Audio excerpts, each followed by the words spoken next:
नागपंचमी. नागपंचमीच्या निमित्तान आम्ही पातोळी करतात. पातोळी करपाच्या खातीर आमका तांदळाचे पीठ, हळदीचो खोलो आणि गोड लागता. ह्यो हळदीचो खोलो, या हळदीच्या खोल्यात आम्ही तांदळाचे पीठ थापतात. असे बरे थापले उपरांत गोड आणि चून घालपाचे.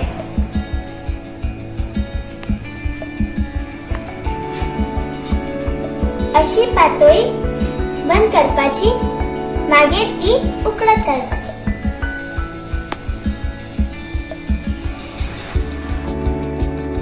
अशी पातोळी बंद केल्या उपरांत आम्ही कुकरान घालतात.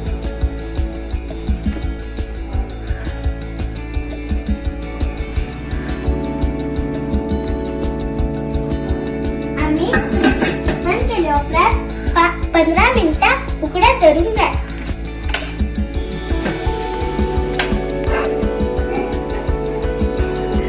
पातोळी आता उकडलेली आसा.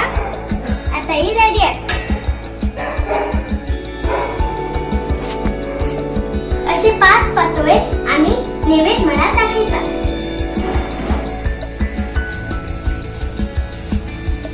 नागोबाक नैवेद्य दाखयल्या उपरांत हळदीचो खोलो काढून आम्ही अशी खावपाची.